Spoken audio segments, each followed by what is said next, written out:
Today I'm going to start a short series all about the Order of the Garter, England's senior order of chivalry. I'll explore the history of the order, primarily through the objects and artefacts created for it.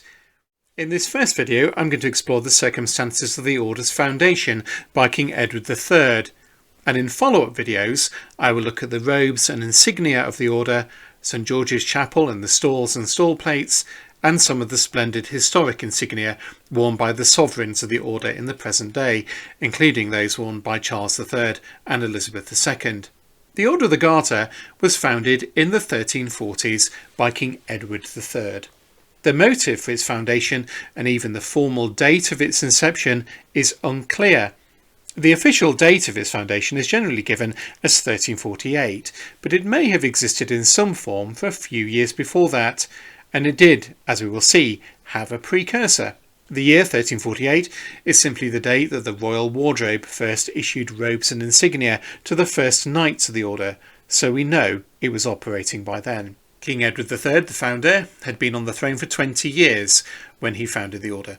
He had come to the English throne aged 14 when his father, King Edward II, was overthrown in a coup d'etat orchestrated by his mother, Queen Isabella of France, and the powerful Roger Mortimer, Earl of March. Edward II's political failure was to have favourites and to not involve the wider nobility in government. Aged 14, the events of 1427 and his succession must have had a great effect on the young King Edward III. From the very beginning of his reign, Edward was aware of the need to have a loyal inner court of followers who are bound to him in some way, but also to ensure that they were wide and representative of the political elite as a whole. And a chivalric order that brought different factions within society together and bound them in loyalty was a means of creating stability. In the 1330s, Edward, then in his late teens and early 20s, and with youthful idealism, considered founding a very different order to that of the Garter. He was, like many of his age, fascinated with the stories of King Arthur and his Knights of the Round Table.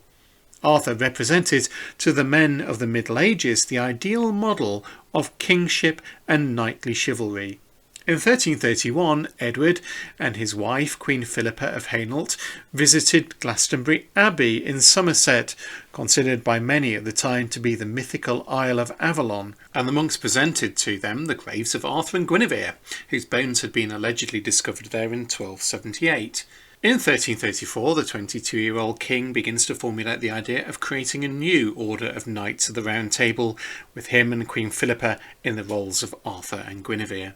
In 1344, Edward holds a joust at Windsor, in which he makes a promise to found a fraternity of the Round Table with 300 knights as members. He even began to construct an enormous circular building around 200 feet in diameter in the middle ward of Windsor Castle to accommodate the knights and this round table. In 2006, Channel 4's Time Team found the foundations of the building. Edward III wasn't the first or last English king with a King Arthur obsession. In 1290, his grandfather Edward I had created a representation of the Round Table at his palace in Winchester. At some point after 1344, Edward's plans begin to change, and the concept of a more intimate order, the Order of the Garter, is born. Most probably, a less ambitious scheme was projected as the context had changed. A lot of the king's energies and finances were now being poured into a campaign against the French. Edward III's wars in France were over claims to the French throne. Edward, through his mother Isabella, was the grandson of King Philip IV of France and nephew of 3 successive French kings. In 1328, when his uncle Charles IV of France dies, Edward was his closest living male relative. As anyone who knows Shakespeare's Henry V will recall, Edward III was barred from succession to the French throne by something called Salic law, which prevented female line descendants from inheriting. The throne of France therefore went in 1328 to Philip VI, the son of the Duke of Valois and nephew of Philip IV. Edward thought his claim was stronger, and the war he began against his Valois cousins to press his dynastic claims would of course rumble on for nearly 100 years. In 1346, Edward III is victorious in defeating the French at the Battle of Crécy. It was a humiliating defeat for the French army. And it's in the aftermath of this victory that King Edward III revises his plans for the Order of the Round Table and instead founds the smaller and more closely knit Order of the Garter. The symbol of the order, and the object that gives its distinctive name, is an item of clothing, a garter, a tiny little belt of fabric with a buckle. It's a very odd symbol for a chivalric order indeed. The garter, which is worn around the left leg of a knight just below the knee, is emblazoned with a motto in Norman French, the language of the English court at the time of Edward III. Honi soit qui mal y pense. It can be translated as evil he who thinks evil of it. There are a number of legends associated with the choice of this symbol for the order, but most of them are apocryphal and are not reliable. The most popular story is from the 1460s. It says that the then Countess of Salisbury, who was either Catherine Grandison or Joan of Kent, who would later become the king's own daughter-in-law, was dancing at the court in Calais after Calais had been captured in 1346 when her garter fell down. King Edward III is said to have picked it up off the floor and handed it back to her and allegedly uttered the words of the motto as he did so, Honi soit qui mal y pense.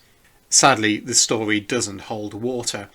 In the 1460s, garters were an entirely female item of dress, and it must have been rather embarrassing for a man to wear one.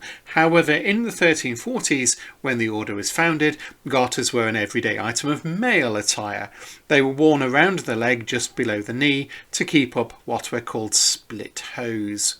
This Norman French motto of the order, Honi soit qui mal y pense, evil he who thinks evil of it, almost certainly refers to Edward III's claim to the French throne and perhaps his campaigns in France.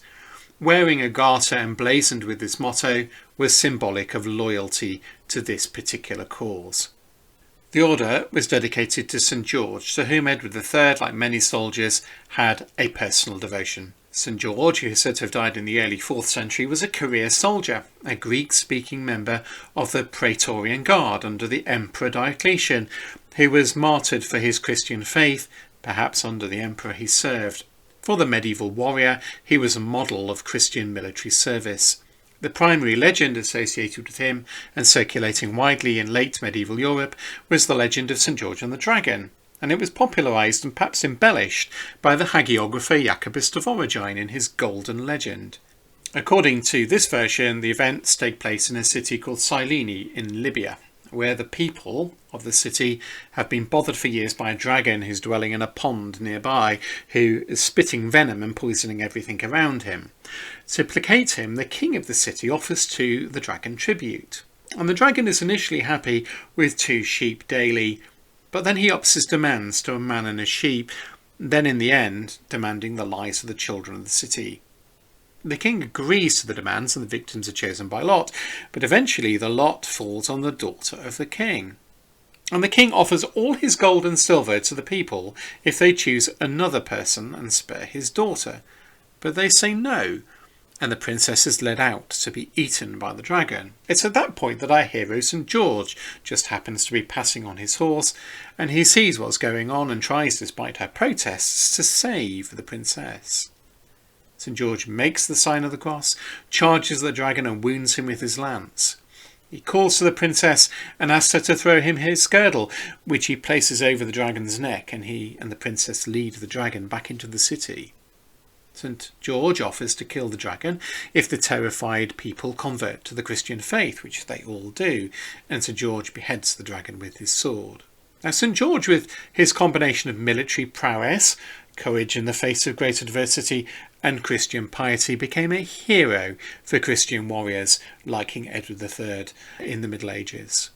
The first 25 knights of the Order of the Garter were all prominent men, a combination of land-holding major magnates and knights involved in campaigns in France. Most were of the king's own generation. Well over half of the first knights had been present at Crécy, and it has been suggested, though it's not proven, that the order was founded to reward their action. King Edward's son, Edward the Black Prince of Wales, was also a founder knight. He, aged 16, had been at Crecy too, commanding one of the 3 divisions of the English army. Some of the first knights were of his generation too. The first Garter knights were all men that the king could trust, or he felt politically expedient to bind in a form of allegiance to him. And the Order of the Garter was a way of binding them in loyalty to him and to one another through fraternal ties. Even today, the membership of the Order of the Garter is still fairly exclusive. The Sovereign, the Prince of Wales, and 24 Knights Companion.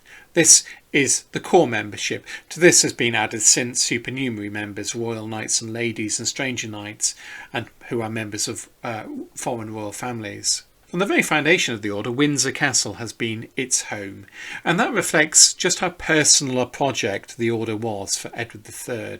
Windsor was particularly dear to Edward III. He was born there in 1312 and thought of it as home, if anywhere can be home, to an itinerant medieval English king. Between 1350 and 1377, Edward spent around £51,000 on work at Windsor Castle, reconstructing it and creating its present shape.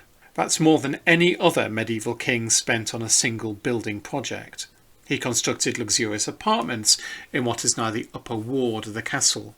The circular building for the Knights of the Round Table was abandoned, and Edward instead constructed a large hall, St George's Hall, in the 1360s.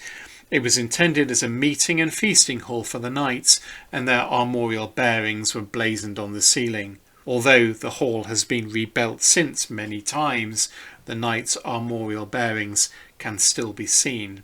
Edward III also founded in the lower ward a chantry college of priests dedicated to St George, and they were sited within a chapel that had been built by his great-grandfather Henry III and dedicated to his royal forebear St Edward the Confessor. It was in this chapel that Edward III had been baptised. The role of the priests in this college was to pray for the souls of Edward and his ancestors, his immediate family, and the Knights Companion of the Order of the Garter. The college still exists and still performs this duty. The earlier chapel was rededicated in honour of the Virgin Mary, St George the Martyr and St Edward the Confessor, but it soon became known as St George's Chapel. Rather than being given a place at a round table, the Knights of the Garter were instead given places within this structure. They were given stalls within the choir of the chapel near the high altar. Edward's chapel was mostly swept away, but when it was rebuilt in the 15th century, that's the subject of another video in this series, new stalls were created to accommodate the knights, and they occupy them to this day. In the first video of this series, I talked about the foundation of the Order of the Garter by Edward III in the 1340s. Remarkably, the design of the robes and insignia of the Knights of the Order can be traced right back to that time, although they have of course developed and been added to over the centuries. The robes worn by a knight consist of the garter itself, which is worn around the left leg under the knee. Over the shoulders is then placed a cloak called a mantle of dark blue velvet, to which a red hood is attached. Over the mantle, since the late 15th century, has been worn a collar tied to it with white silk ribbon, from which is suspended a badge or pendant called the Great George. On a knight's head, since the time of Henry VIII, has been worn a velvet hat with ostrich feathers. Since the late 16th century, on occasions when the formality of these full robes and insignia were not appropriate or were impractical, knights have tended to wear a blue ribbon or sash, from which is suspended a second pendant that is called by the 18th century the Lesser George. Since 1627, a star has also been worn, pinned or sewn to clothing, when this Lesser George is used. The mantle, the garter and the hood are the earliest elements of the insignia and were worn from the very beginning of the order. There is a wonderful early 15th century manuscript called the Garter Book of William Bruges. Bruges was the first Garter Principal King of Arms, the herald of the order. He was appointed to that office in 1415 by Henry V, and he held it until he died in 1450. His Garter book was his own account of the Order's history and foundation, and it includes full-page images of the original knights of Edward III's foundation, and they are shown wearing robes as worn in the early 15th century. This particular drawing from the book shows the Earls of Warwick and Stafford in their Garter robes. Their blue mantles are lined with white and are worn here over their armour and their own heraldic surcoats. On their left shoulder, the mantle is decorated with a badge of the Order, the red cross on the white background, the arms of St George, encircled with the Garter itself, emblazoned with its motto, Honi Sui Qui Mali Pons. Such a badge can still be seen on modern Garter mantles. The colour and material of the Garter mantle has altered over the years. In the 14th century, the mantles were seemingly made of dark blue wool, and in the 15th century, the wool gave way to silk velvet. In the 17th century, the silk velvet was rather more purple in hue than blue, and in the late 17th and 18th centuries, the colour varied from celestial blue, pale blue to royal blue. In the early 20th century, the colour returned to the dark blue that we're familiar with today. Here is Sir Robert Harley, the first Earl of Oxford, in his robes. Notice the lighter colour of his mantle compared to the colour of modern Garter robes. Notice also in the Bruges Garter book how the two knights are wearing a curious red headgear, a round cap with a flap at the back coming down to the neck. This is the hood of the Order, and notice that the Earl of Warwick's hood is decorated with a powdering of gold embroidered garters. It seems that the Garter Knights stopped wearing this hood on their heads in the early 16th century when the present ostrich feather plumed hat replaced it, but it continued to be part of the specified robes of the Order and was carried draped over the shoulder. It is still part of the official robes today in a vestigial form and is attached to the mantle as a permanent adornment. That's what the curious little red thing is on the right shoulder of the late Queen. This unworn hood seems to have moved around a bit. Sometimes it was attached to the back, sometimes to the shoulder, moving further forward and getting smaller as time passed. It is now not wearable at all as it has shrunk in size. Notice the tiny ring of fabric. That is the shrunken form of the top of the hood's cap. The hood also has a long strip of fabric attached to it at the back that was once part of it. This is called the livery pipe and was a usual element of hoods in the 14th century. The livery pipe now hangs down at the front of the mantle and was in times past tucked into the belt at the waist to secure it by Garter Knights. The earliest surviving Garter is in the collection of Lord Fairhaven at Anglesey Abbey in Cambridgeshire, and was allegedly the Garter given to the Holy Roman Emperor Maximilian in 1489 by Henry VII. The buckle and shape of this Garter are from 1489, but sadly the fabric part is an 18th century copy of the original. It is believed to be a faithful replica and gives us an indication of the late medieval form of the Garter. The motto's words are interspersed with Tudor red and white roses. The Garter's decoration has taken many forms over the years.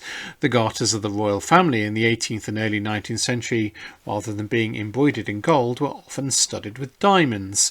This is the Garter made for Prince Albert in 1840. Even the letters of the motto are outlined in diamonds. Before I move on, we should look quickly at a couple of the robes that have now fallen out of use. The statutes of the Order from the reign of Henry VIII include a garment called a surcoat of crimson velvet as part of the robes. Apparently such surcoats were worn from the very foundation of the Order. The crimson surcoat resembled the crimson and purple surcoats Charles III wore at his coronation under his robes. You can see the Knights of the Garter wearing their red surcoats in this illumination showing Henry VIII with his knights from the Risley Garter book. The surcoat was still worn in the early 19th century, and you can see it in many paintings of Garter knights from the 18th century. The last time it was worn was seemingly in 1911 by the future Edward VIII at his installation as a Garter knight, and it has not been worn since. below the surcoat from 1661 was worn something called the underhabit, consisting of a cloth of silver doublet and hose. This continued to be worn until the early years of the 20th century.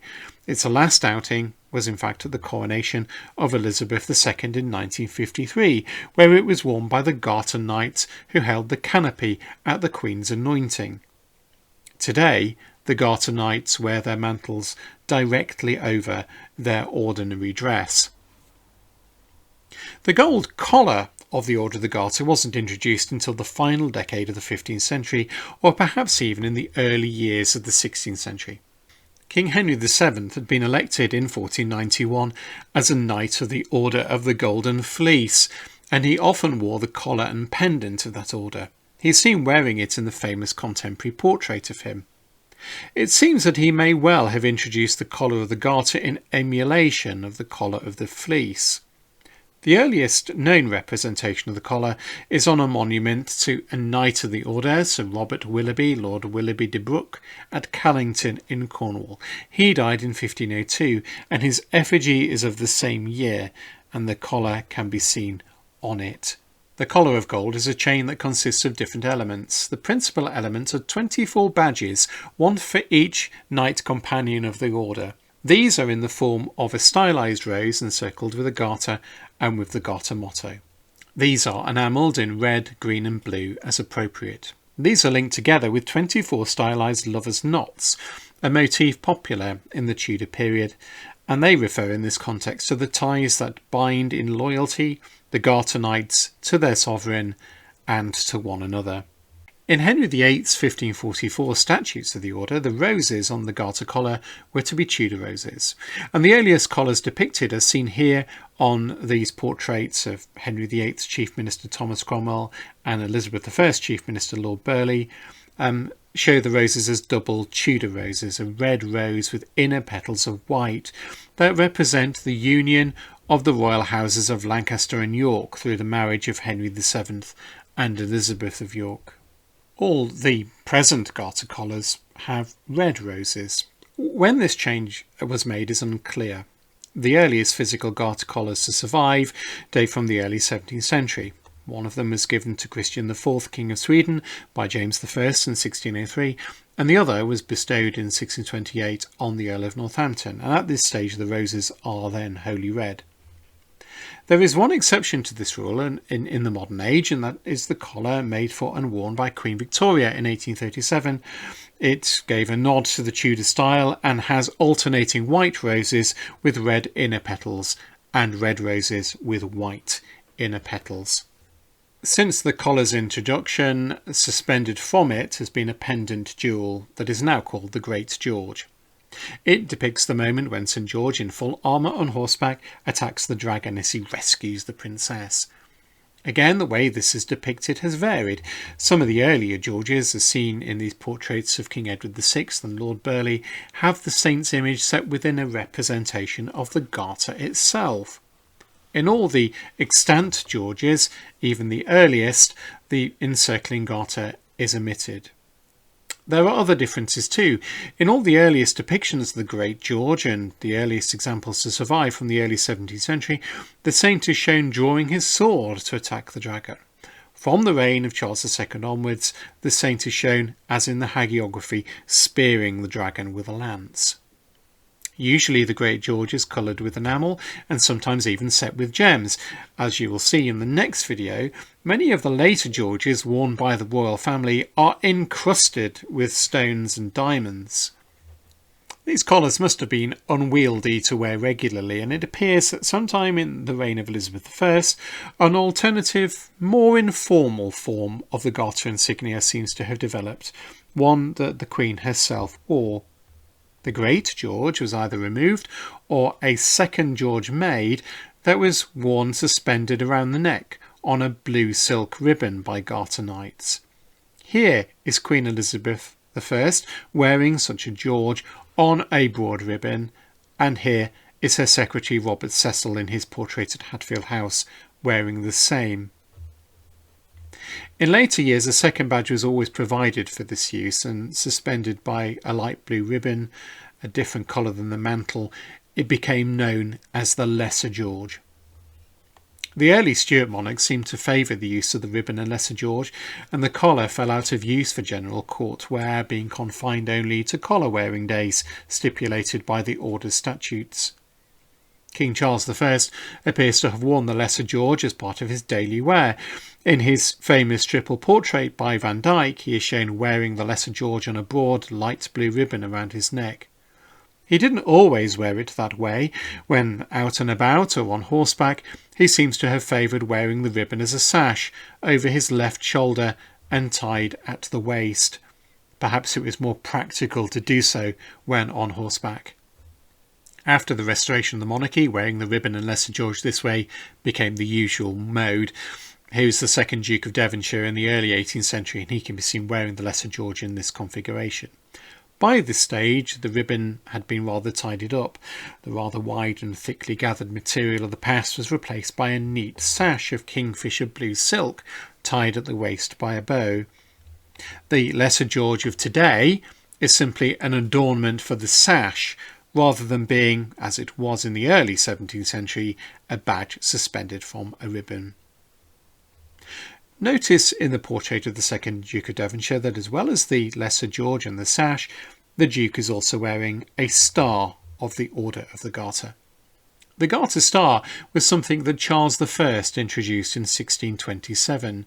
He ordered that it was to be worn by Knights of the Garter upon the left part of their cloaks, coats and riding cassocks, at all times when they shall not wear their robes, and in all places and assemblies, a testimony to the world of the honour they hold, the order instituted and ordained for persons of the highest honour and greatest worth. At the centre of the star is the badge found on the order's mantle. The rays around it represent glory, the preeminent glory, prestige and honour of this ancient order. Charles I had the star embroidered on all his cloaks. He wore it and the Lesser George on a ribbon at his trial prior to his execution. Fashion changed after the restoration of the monarchy, and from thereafter the Garter star was often embroidered on the ordinary clothing of a knight. The wedding suit of James, Duke of York, later James II, from his marriage to Mary of Modena in 1673, survives in the V&A in London, and he has had the Garter embroidered on the coat on his left breast. At some point, perhaps in Charles I's reign, the badge of the order on the sovereign's mantle was replaced instead with a representation of the Garter star. Now, Charles III, at his first Garter Day last June, seems to have worn his previous mantle, so will we see this tradition of a distinctive sovereign's mantle dropped? I do hope not. Often, from the 18th century onwards, the Garter star was a badge made of metal, and as I will show you in the next video, it was also at times studded with stones and was a spectacular ornament to the wearer. Having explored the history and the robes of the Order of the Garter in the last couple of videos, I thought it would be interesting to look very briefly at some of the specific pieces of insignia of the Order of the Garter used by the sovereigns today, items worn by Her late Majesty Queen Elizabeth II and His Majesty the King. I've had one or two questions by email about them. Now, we've seen these items many times before. Not only are they worn at Garter Day in June in Windsor, but also by the sovereign at their coronation, at the state opening of Parliament, and also state banquets. First, let's have a look at a couple of examples of objects that are used as Great Georges, the badge suspended from the Garter collar. If you don't know what a Great George is, go back and watch my earlier video on the robes and insignia of the order. During the coronation of Charles III, when the king left the abbey, he had suspended from his Garter collar what appears to be a diamond-studded Great George. The George was also used in the same way at the coronation of George VI in 1937 and George V in 1911. This object is not really a Great George at all. It is rather an enormous Lesser George that was made to be worn attached to the Garter sash. It has been altered in several occasions in its history, but in its basic form it was made as a Lesser George for King George II and was one of two jewelled Lesser Georges in the King's private collection. George II is shown in this painting wearing the other. The George was given in June of 1749 to the King's grandson, the future King George III, at his installation as a Garter Knight, and it remained part of his Garter insignia for the rest of his life. It is believed that the George was altered and perhaps made richer for King George III in 1765 by a Swiss-born jeweller called John Duval. The Royal Collection believe that the setting of the figure of St George with a pavement of small diamonds may date from that time. The figure may well have been solidly enamelled originally. The face of the figure still is. Originally, the filigree around the central figure was set with 9 brilliant cut diamonds, but in 1857 these were all removed. This work was done by Garrard's, the court jeweller, at the time when Queen Victoria had just lost a large proportion of the Hanoverian jewels to her cousin, the King of Hanover. At that time, this Lesser George may not have been in regular use, and therefore the use of the stones in this object was not a priority, and the large diamonds were recycled for use elsewhere, in the collet necklace or in the regal circlet made for Queen Victoria. Where the larger stones once were, Garrard substituted instead clusters of smaller diamonds, and the George took on its present appearance. Queen Elizabeth II did not use this George at her coronation in 1953. She used a Great George that had been made for King George IV. This Great George, known as the Marlborough George, is set with brilliant cut diamonds and decorated with white, blue and green enamel, and was made by Rundle, Bridge and Rundle, the then court jewellers. It gets its name as it is believed to be a copy of a Great George that was once owned by John Churchill, 1st Duke of Marlborough, in the early 18th century. The Marlborough George was used by Edward VII at his coronation in 1902. Elizabeth II not only wore this George at her coronation when leaving Westminster Abbey, but wore it at the state opening of Parliament and for the Garter procession each June. And Charles III appears to be using it in much the same way as his mother, and has been seen wearing it at both the state opening of Parliament and Garter Day in 2023. The royal family have several fabulous Lesser Georges worn with their garter sashes and a collection of diamond-studded garter stars. Many of these are very difficult to identify from photographs with any great certainty, as they are personal possessions rather than items within the royal collection. I have seen speculation about these items of insignia on the internet, but I would prefer to say nothing than to draw wrong speculative conclusions. The Garter star worn by Elizabeth II is this, and it may well be the star made for her father George VI when he was made a Garter Knight in 1916. I believe he gave this star to his daughter when, as Princess Elizabeth, she became a Lady of the Garter in 1947. We know that George VI had this very fine Garter star made by Garrard's in 1947 using a gift of diamonds from South Africa, and I have a sneaky suspicion that this is the star that Charles III is wearing currently. As for Charles III's Lesser George, it has a cameo in it and is enamelled round in blue, and is not dissimilar to the Lesser George made for Queen Mary by Garrard's in 1911, although not identical. It also resembles the set, also by Garrard's, made for Kaiser Wilhelm in 1877, though the Lesser George of that set is rather larger than the one Charles III wears. Beyond that, the photographic evidence doesn't allow for further speculation. I'm sure someone on here will know more, and I would greatly appreciate any further information you can give. One Lesser George that we saw Her Late Majesty wear quite frequently, which can be seen here in this photo from the state banquet for President Obama in 2011, is a historic piece from the Royal Collection. It has an agate cameo St George at its centre. The cameo is in fact double-sided and has on the reverse an Andrew with his saltire cross, so that it can act as a badge for the Order of the Thistle too. The cameo is set in a gold swivelling frame, and around it are 24 large diamonds that are interspersed with smaller stones, the whole thing suspended from a loop with a diamond-studded bow. This Lesser George was part of the insignia that Queen Victoria gave to Prince Albert on the 8th of February 1840, a couple of days before their wedding. The cameo and the stones were taken from the collection of previous sovereigns. The cameo is the work of Edmund Birch, a well-known gem engraver and Royal Academician, and probably dates from around 1760. It had first been set in a Lesser George for George IV in 1829, but that badge had been broken up at his death in 1830. The brilliant cut diamonds, there are 123 in total, and one rose-cut diamond, were all recycled from the shoulder loop that had belonged to Victoria's grandfather, King George III.